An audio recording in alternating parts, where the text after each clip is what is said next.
Welcome to the podcast, Dr. Ruth Mannschreck. Hi, great to be here. Thank you so much for having me. Congratulations on being the first dentist we've had on the show. Great. But your story and your message really transcends all of healthcare, I think. And I think a lot of people are going to find helpful takeaways regardless of what healthcare specialty you're in. I'm really excited to have you on to share that message. And you and I talked before, part of your story really involved a pivotal event that really changed how you roll, or how it really changed your role as a practice owner, and probably had a lot to do with where you're at right now. Do you mind sharing that story? No, that'd be a great place to start. I had started my own private practice, dental practice. Things were going great. We had two little boys at home. I was practicing full time, 5 days a week. Our daughter was born, and she had a traumatic um, birth process, and she was in the hospital she was in intensive care for weeks and weeks. When she came home, she had to be seen by 8 different doctors every week. So there was really no way I could continue practicing 5 days a week. So I went to my team, and it's important that everyone know Dr. Ruth didn't come up with this all by herself. It was done in collaboration with my team. We came up with a way to shrink our 5 days a week down to 2.5 days. We changed our business model, we changed our systems, we changed the kind of people we hired, and we changed our delivery system. Um, and it worked. And it worked so well that even later, when my daughter was off on her own, she's quite a success story. And even after she became self-sufficient, we never went back. We to 5 days a week. We stayed at 2.5 and grew substantially, and stayed within that time frame. You So were, oh, I'm sorry to interrupt. Go no, ahead. that's all right. And so the dentist next door in the suite next door to me came to me one day and he said, "Ruth, what are you doing? You're never here. And yet you have patients coming and going. Your team looks happy. What is going on?" And he ended up being my very first client. And I taught him what we now have broken up into 5 different phases of your or areas in your practice that need to be addressed in order to um, create a practice that actually can run without the doc, without input from the main provider, which has been fabulous. And we're so happy to share that framework with your listeners today. And that's a big part of your message. You were in a position where you're sort of forced to adapt. We saw that happen a lot over COVID, and you might have experienced Right, the same thing where it forced right. doctors to be more efficient, figure out new ways Mhm. to practice, and they survived it. And a lot of them came out of that learning things that maybe they didn't think they could do before, but when you're forced Mhm. into doing something, kind of like you were with that, with your story and your background, It's you kind of forced courage, you know? forced courage. That's a great term. Hmm. Yeah. A- And that's a big part of your message is working fewer hours. It's how you work with other doctors, healthcare professionals. It is working fewer hours by building a business that runs without you. And Right. I'm sure you learned a lot of great lessons. I'm sure you made some failures along the way and learned from those as well. And I'm Hmm. happy to have you here to share. You alluded to the phases. And when we talked before, you went through those with me. And Hmm. as I was listening, I'm thinking, this is not unique to dentistry. This is every practice No. I work with as well. So really excited to go through those. And I was going to tee them up for you one by one. The first one you mentioned was creating seamless systems. Right. We um we had to change the way we did things. We all kind of did things the same way, and we needed to turn them into systems that would run. That's the basic framework that runs the practice. And the an easy place or an interesting place for practices to begin is with what I call your patient journey. Think of uh, from the first phone call when someone calls your office to make an appointment, that intake phone call. that leads to a scheduling appointment, that leads to the next step and the next step and the delivery step and the follow-up afterwards.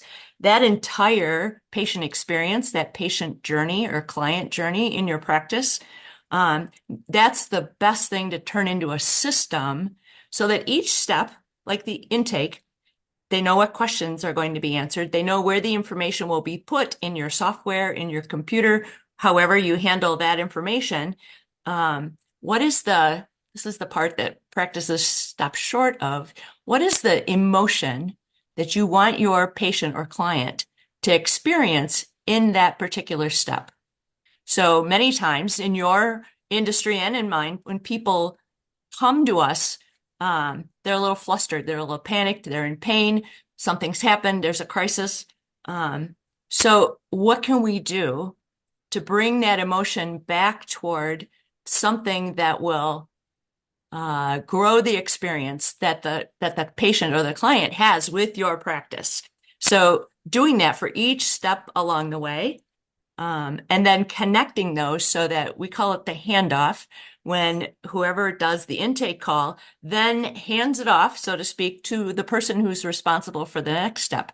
That handoff done in front of the patient or behind the scenes that's the seamless part, so that what they experience is a smooth and seamless experience that runs through the whole journey. And at the end, they are experiencing the emotions that you desire. You have helped them create the emotional part of their experience, if that makes sense.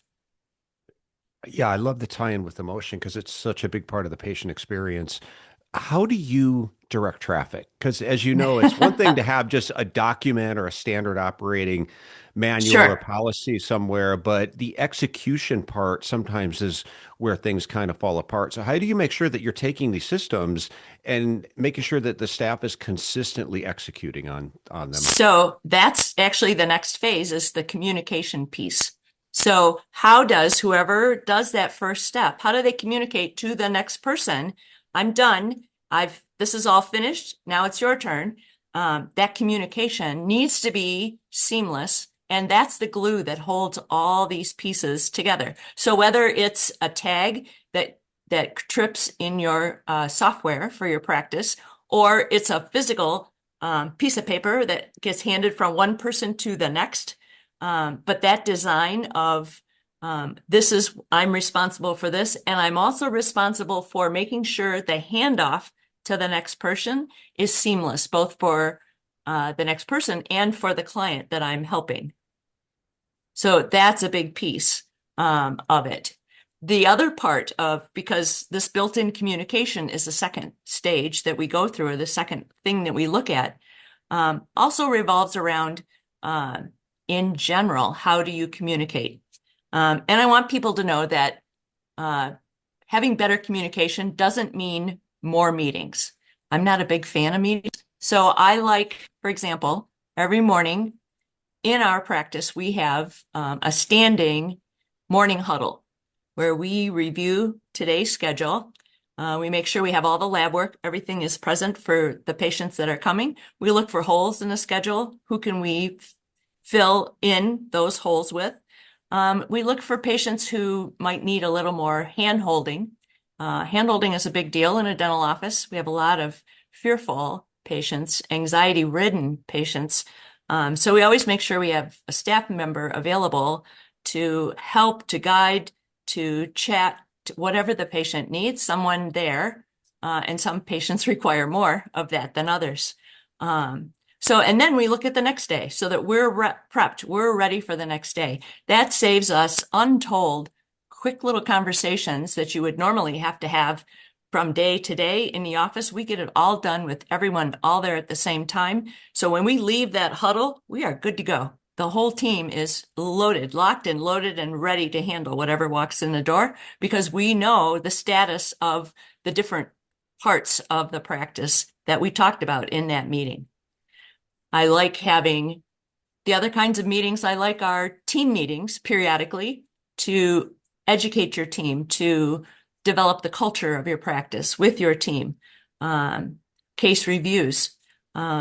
things like that. But I'm not a big fan of meetings that you don't need to have.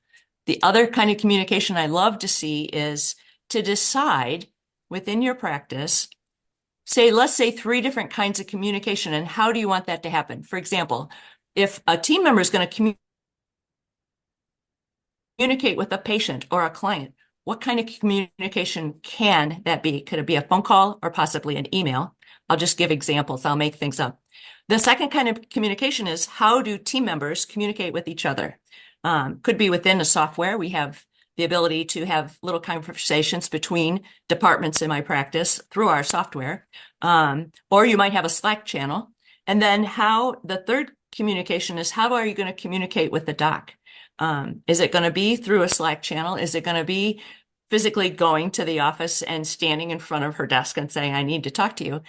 But making sure you only use certain modes of communication based on who you're speaking with so that the doc isn't inundated with phone calls and emails and Slack all at the same time about the same things. Does that make sense?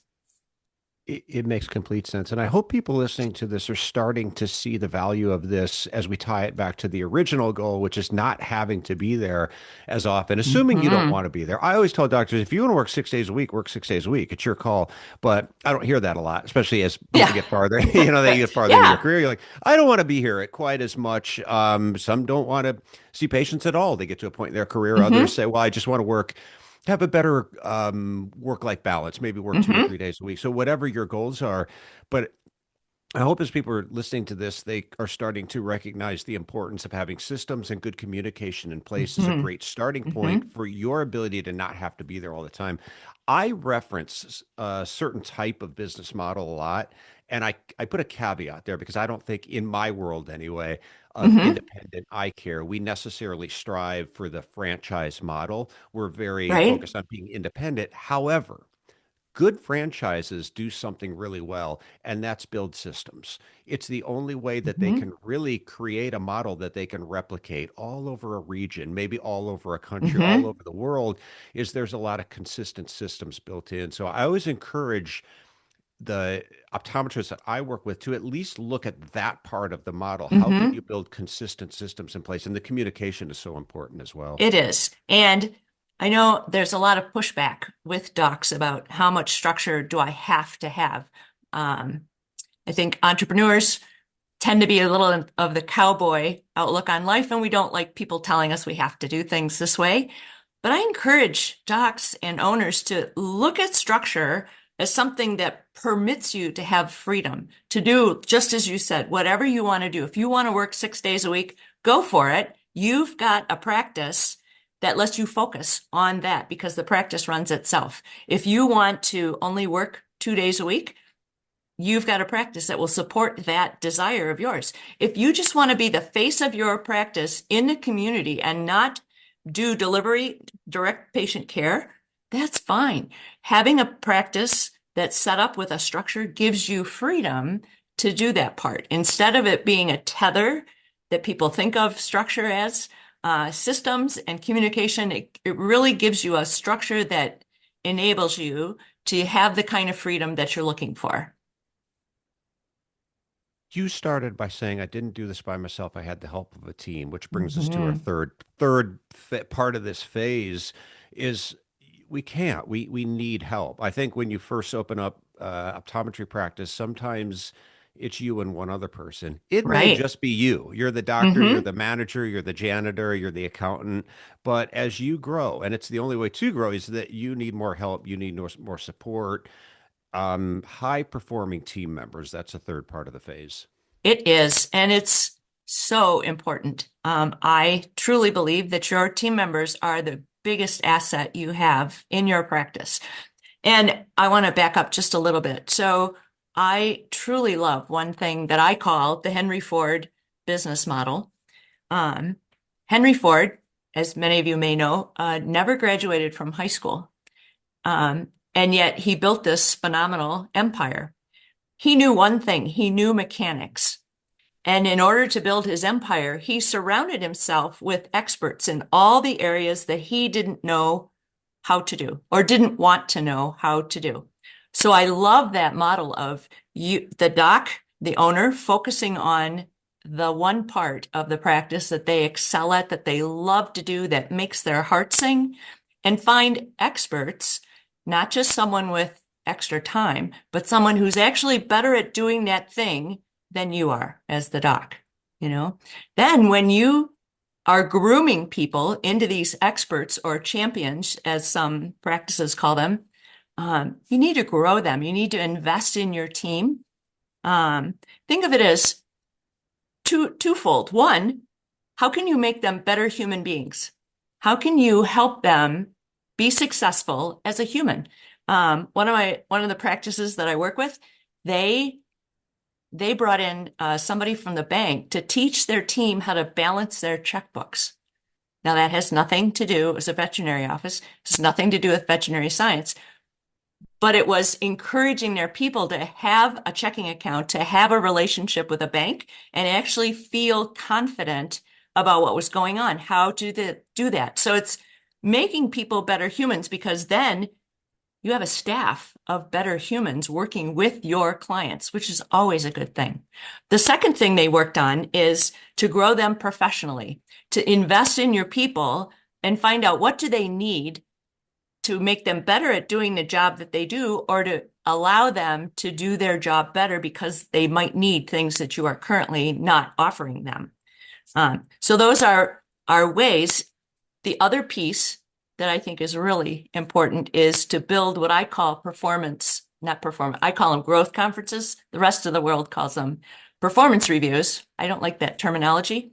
It's very adversarial. I like growth conferences to decide what's a challenge that your employee is having, and how can you set some objectives, give them time, and then schedule a time, help them get better at whatever that objective is, and then come back and say, okay, let's review. 3 months out, 2 months out, how are we doing? Are you making progress? Moving that through so that you are working with them individually, or somebody else in your team if you don't want to do that. But it needs to be you're investing time and energy in these people who are working with your precious clients. You're making them better at what they do and better humans to help you run your practice. I think that's hugely important. So developing your team is a piece that we don't always think of. Performance reviews or growth conferences sound like a big undertaking and a little bit like work. But boy, the payoff is huge. And for those docs who are not interested in that day by day helping people get better, then surround yourself with an expert who's better at doing that than you are. It needs to happen in a successful practice, but the doc doesn't have to be the one. If that's an uncomfortable thing for some of us introverts to do, then find someone who's really good at that and have them care for your team.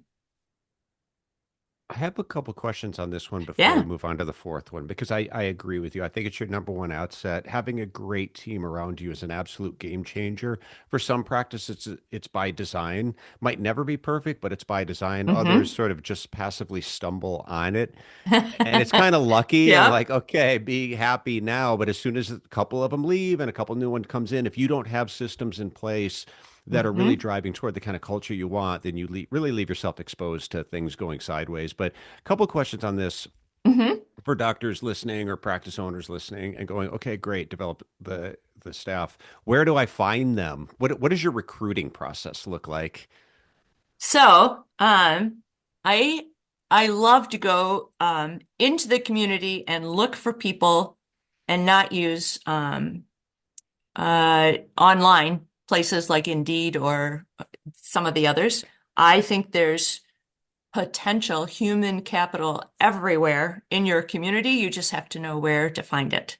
Some places that I encourage people to look would be houses of worship, churches, synagogues. Think about it. That's a collection of people who are trying to be good, trying to be better at being a human. What a great place to go fishing for part-time help or even full-time help. I love going to service organizations to see who shows up on some of their projects, who pitches in and already has the spirit of contributing and making the world better for other people. Those are great people. Because think about it. When when you hire someone, you can hire soft skills and you can hire hard skills. Hard skills you got to have because that's the expertise you want. But soft skills, we don't always think about those. Sometimes we're just so happy to find somebody who knows how to run the marketing that we just say you're hired because we don't want to do the marketing anymore. But think about it, when we fire people, so many times we're not wanting to fire them because they can't do the hard skills part. We're firing them because their soft skills are less than to be desired.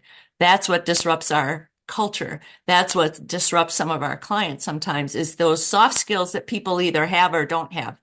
So I encourage people to think about where would people with these soft skills, where do they hang out? And that's where I want to go to find them. I can teach them to do many of the hard skills, but I think it's almost impossible to teach someone to be compassionate or to have empathy, or to be thinking about giving instead of taking. Those are very difficult things to teach.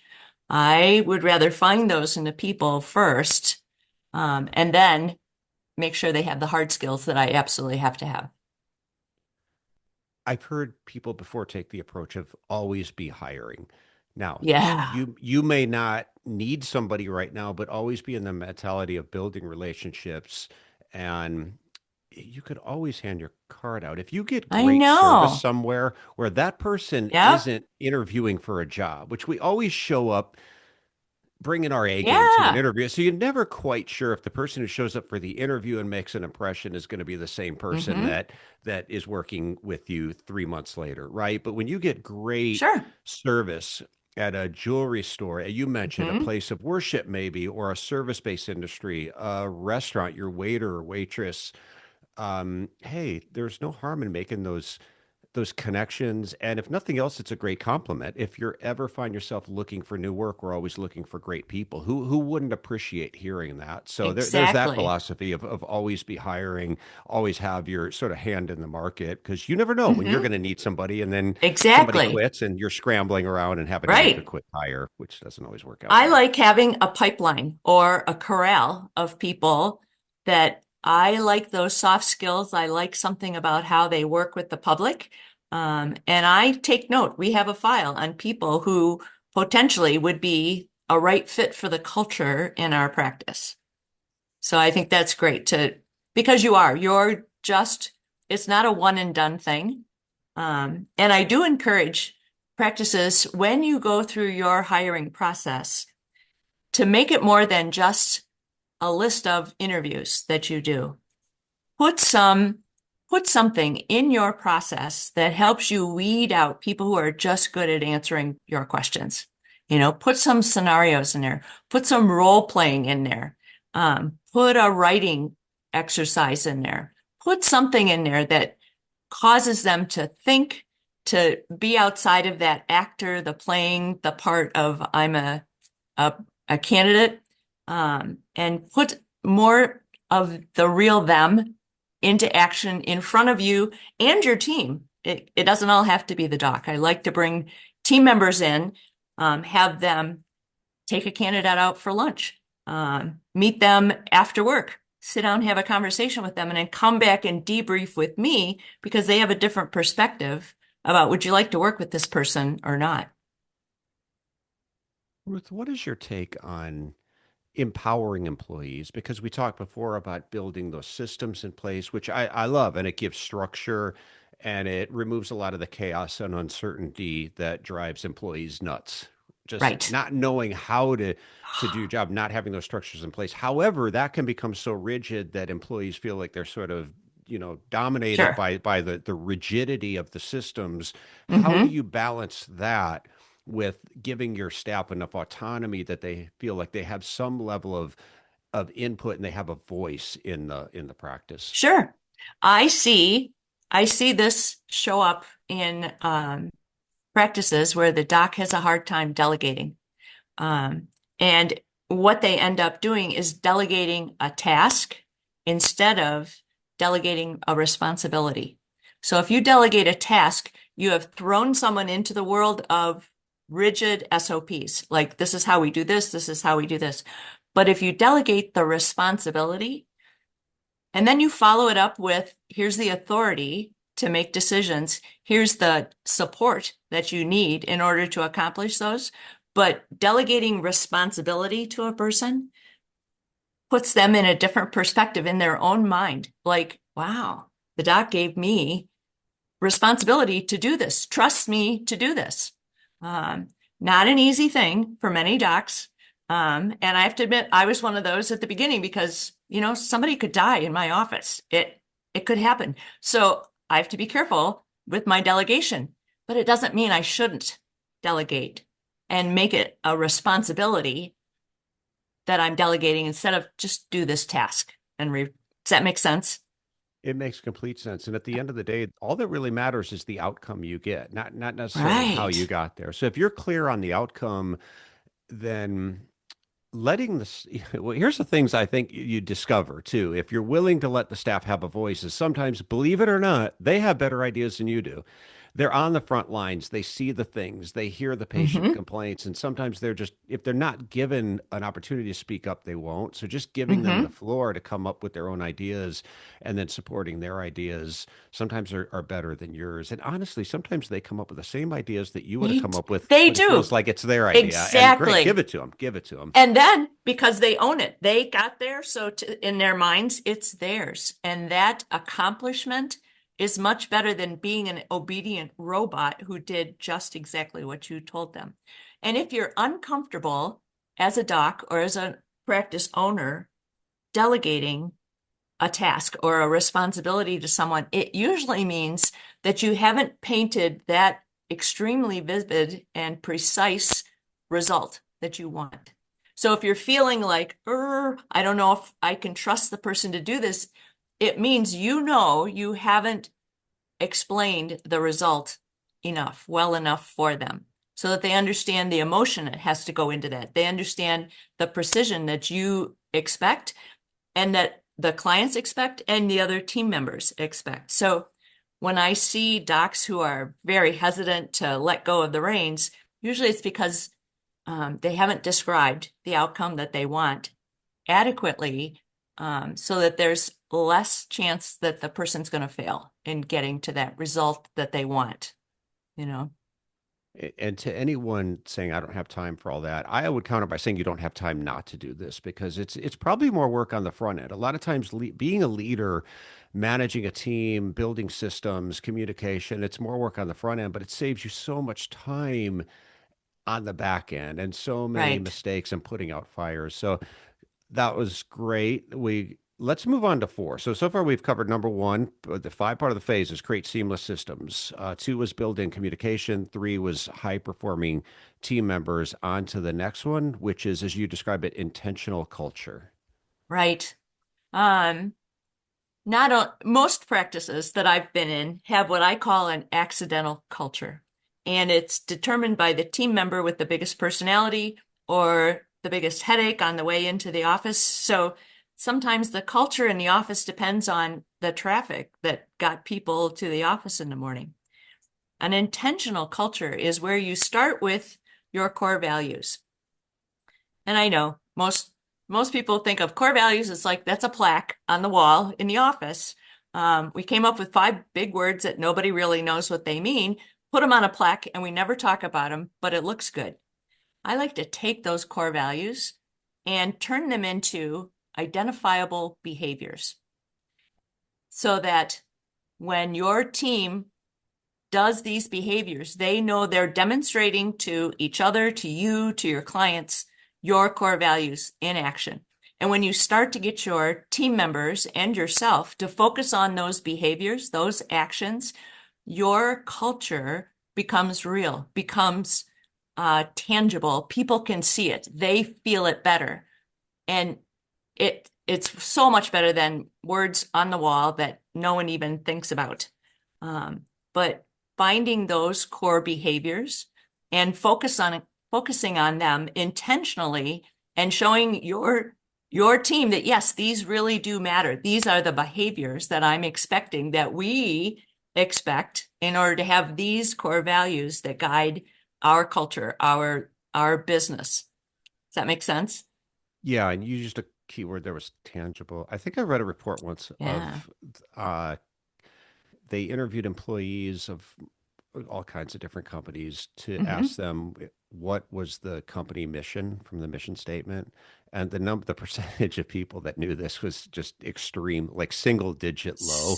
Yeah. You're right. If it's just words on on a piece of paper, it doesn't matter unless Hmm. that is being translated into some kind of tangible outcomes. Hmm. And moving on to the last one was leadership. Yes. So, when I was in my formative years leading up to starting my own practice, the version of leadership that I was taught or that I witnessed was what I call top down. So I worked in corporate America for a little bit, and it was your boss knew more about what you were doing than you did. So he told you what to do. And leadership was do what I say. That's how they led. You have questions, you ask me. But in general, you do what I say. I think younger generations, today's workforce, they're not interested in top-down leadership at all. They want something that's either within the team, and I think that's the next the next step if you're used to being a top-down leader is to put yourself in the middle of your team, in the midst of your team and lead from there, which means we're going in this direction together. We're all going to work on this together. It goes right back to when I decided to change my business model. I went right to my team and I said, we're going to do this together. So it's no more, I'm the perfect doc who knows how to run a practice. It's we're going to figure this out together. And if you keep working to get yourself in the midst of them, eventually you'll get to the part where your team is in front of you and you are leading them from behind because they are running the practice. They are making your machine work just the way you want it to. And they just check in with you. You're always behind them to support them or in the midst of them to work on things with them, but no more. Millennials are not interested in being told what to do. They just aren't. And I love it. All my kids are millennials, so I learned this the hard way. But it's fabulous. They are such energetic and creative people that we really are doing our patients a disservice by not giving them a bigger voice in how we treat them, how we serve our patients and clients. Yeah, parenting will teach you a lot of lessons, won't it? Oh my Mine are gosh. younger than millennials, but the not wanting to be told what to do is it's not much different. So yeah, you have to I have to be a different Hmm. parent than my parents were to me, and it's a different time. But Yeah. I think it teaches us a lot too. Like I said before, nothing unique to about dentistry with anything you talked about. The Yeah. central theme here was people, managing people, leading people, serving people. And I agree with you. I think it's the number one asset you have. And Hmm. back to the original theme, if you want to not have to be in practice all the time like you did, you're sort of Yeah. forced into it Hmm. through an event. But still, a lot of doctors feel that same sense of wanting to have some more work-life balance and focus Right. time on running the business too, but also just having that life outside of the practice, friends, Sure. family, all the Hmm. things that you probably got into it to have some of that balance. So, um, really appreciate your time and really appreciate you Hmm. sharing this. I think it's going to connect with certainly our audience. I have no question. So I appreciate your time, and I want you to share how can people find you if they want to learn more about you, if they want to Sure. hire you, where should they go? So, we actually put together a gift for your listeners. We have a free resource for them that kind of um, summarizes a lot of what we talked about today. If they go to this website, workfewerhours.com, they can download um, a PDF there that talks more about what the topics we talked about. Our consulting company is called Shoreline Strategies.